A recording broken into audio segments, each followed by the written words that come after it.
Everybody, on the eve of Diwali, I just want to share my experience as to the spiritual knowledge that I gained during the last 38 years.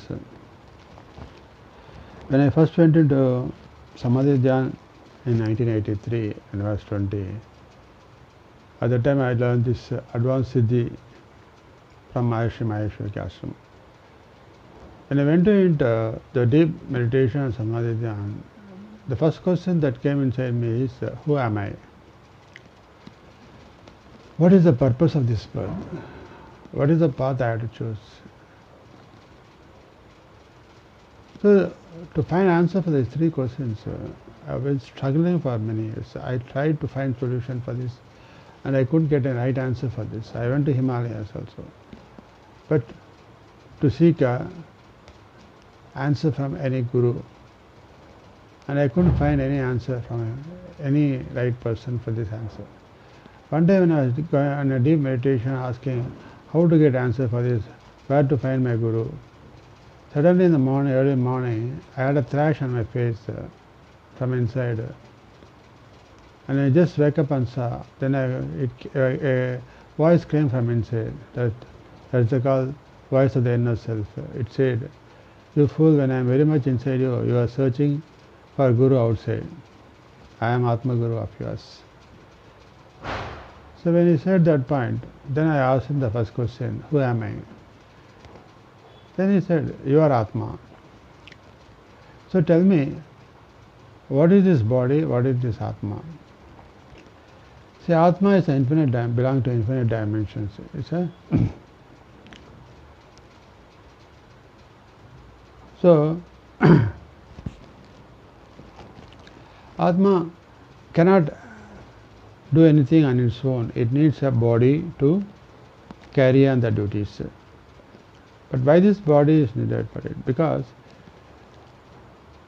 Atma is covered with karmic layers because of the maya of ignorance of I. So, in Badaranya Upanishad it says, in a big ball of fire, when the air blows, a speck of fire goes out of the big fire and it moves in the air, and after some time it comes back and merges into the fire. Similarly, because of Maya, the Maya is the factor of the mind. So Atma, because of this Maya of mind, it is dragged by the wind of Maya from outside the Paramatma, and it travels a cycle, and then afterwards it merges in it. That cycle is called Om. So he said, this Atma, when it has left the Paramatma, it has to pass through so much cycles before it reaches back. So he said, okay, in that case, how I can know that I am Atma? So what he did is, he took the body, he just gave an explanation how you can differentiate between Atma and the body. So he took the Atma outside and kept at the corner of the roof. And he said, now you watch what is happening to the body. So when the Atma left the body collapsed. And everybody came there and saw, and the doctor came and checked it and they said, he's dead. That means the Atma is observing the body. Then afterwards they took the body, cremated. So after the cremation stage, the Atma went and saw how it is being burnt. After going inside, then before it is burned, he stopped there and he bring back the body and he put the Atma inside it. Now he said, can you able to identify the difference between Atma and the body? Yes. Then I asked him, if the body and Atma is different, why this Atma is inside the body? He said, see, Atma, as I told you, because of the Maya, this mind, body, mind and Atma, the three things are there in you. The Atma is pure, and the mind, which is the tool that connects the body and Atma, is the factor responsible for being carried away by the Maya. Because of Maya, what happens? the mind has got two levels. The mind is by its activity is done through the tool of buddhi. So, in the external maya, when the mind is subject to the external maya, it has got two kinds of a coin, two sides of a coin. One is positive, one is negative. The positive side is patience, perseverance, dedication, devotion, involvement, kindness, generosity, universal love. The negative side of the coin is fear, pride, dejection, anger, jealousy, hatredness, vengeance attitude, lust. All these. So the mind is subjected to two sides, positive and negative gunas, which happens based on the maya, the outside world. Because this mind is the activating factor that connects the body and the Atma. So when this acts, when it is, but it is in the, but is subject to the external world, because we are a social being, we have to subject to undergo. It's a social interdependence between the various souls. So during these acts, you may come across lots of trials and tribulations, ups and downs, during which time you get fear, you get anger, you get jealousy, you get hatredness, you get happiness, you get peace, you get all these positive and negative things are mixed together. These positive things create positive karma, negative things create negative karma.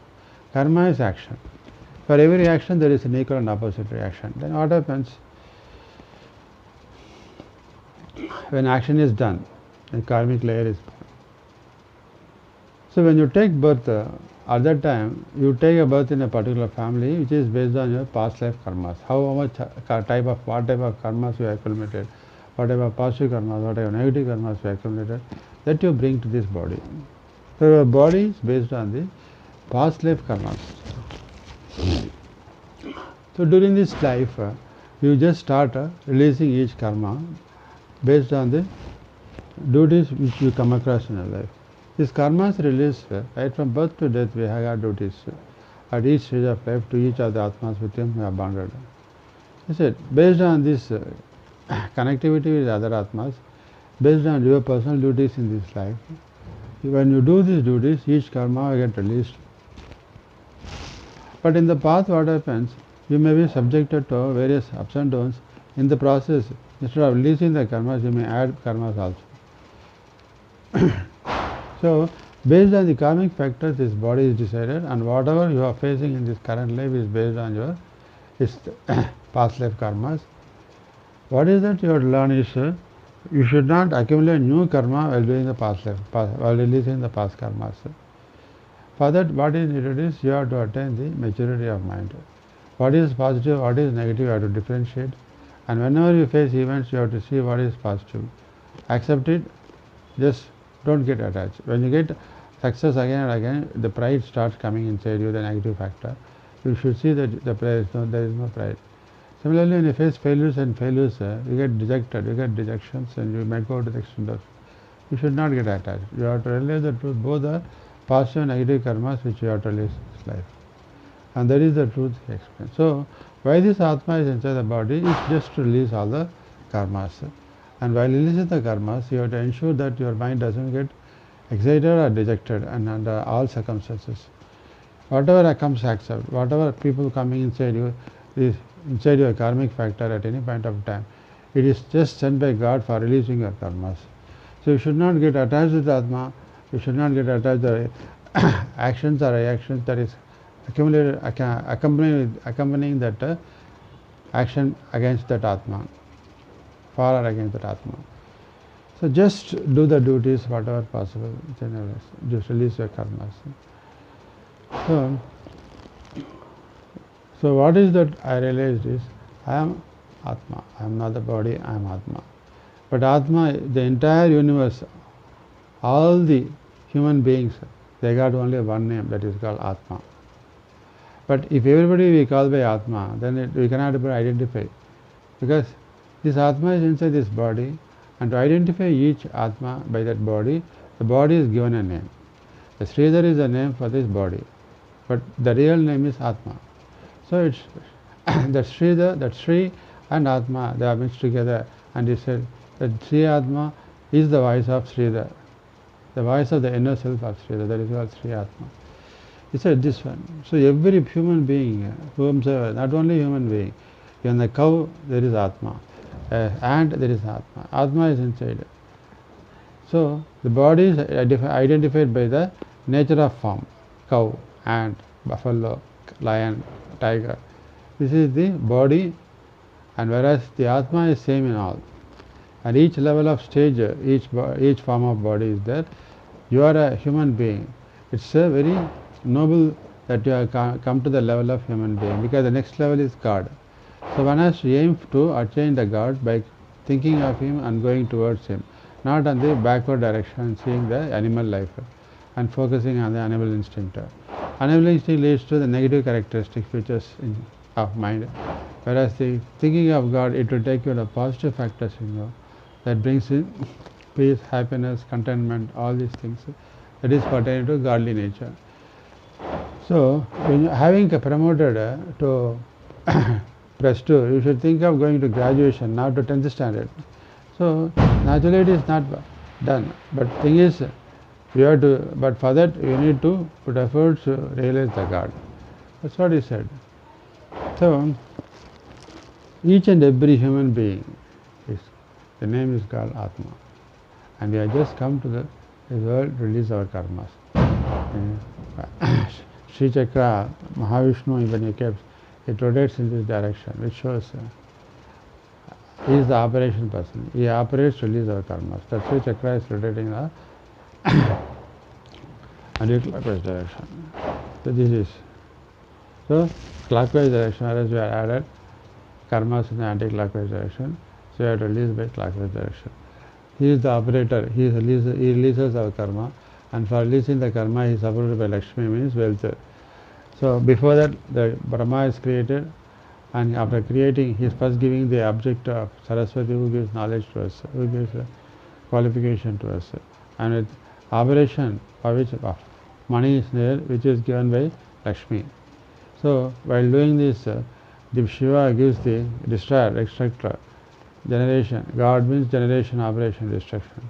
Generation by Brahma. Once born, needed first thing is education. Then operation by Vishnu. He operates to enable us to release our karma by fulfilling our duties. But for fulfilling our duties, we need the money, that is covered by Lakshmi. And while doing this duty, we should see that we should not get attached to any events in life that accumulates fresh karmas to us. So we need to gain the wisdom. We should gain the jnana that is given by Shiva. And to gain the jnana, we should have the Kundalini Shakti.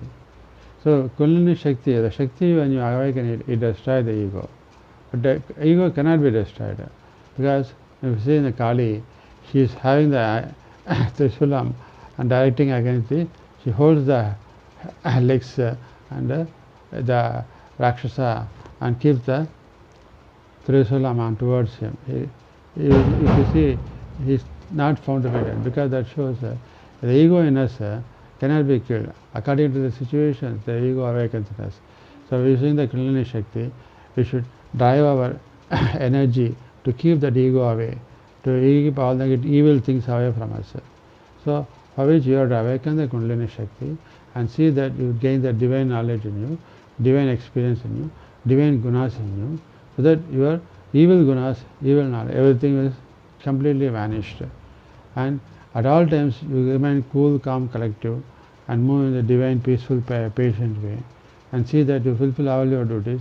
By fulfilling all your duties without accumulating new karmas, just release all the karmas, and see that this life itself is the end of your birth, which is the ultimate objective of attaining Jivan Mukti. So this life we have to make it meaningful by attaining the Jivan Mukti, by realizing ourselves, by realizing that I am Atma, I have nothing to gain, nothing to lose. That's why every day when I get up in the morning, I used to think I am dead 38 years back. What is I dead means? I means ignorance, I means ego. So every day morning when we get up, we should think that I am dead.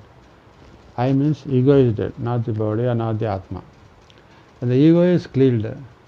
Ego, when you think that ego is dead, That means whatever duties that today you are going to do, you are just going to release all your karmas without accumulating your karmas. So whatever comes, accept, whatever goes, accepts. You will not feel dejected, you will not excited. You will remain cool, calm, collected at all times, and you will remain peace in you. And that peace brings in improve your productivity and to enable you to achieve success in your career, success in your life. That brings prosperity, happiness, contentment, everything. So you should realize, who am I? That I am Atma. I just come to release my karmas by fulfilling my duties. Whatever good and bad things happens in my life is nothing but release of my past life karma. Let me release without any attachment.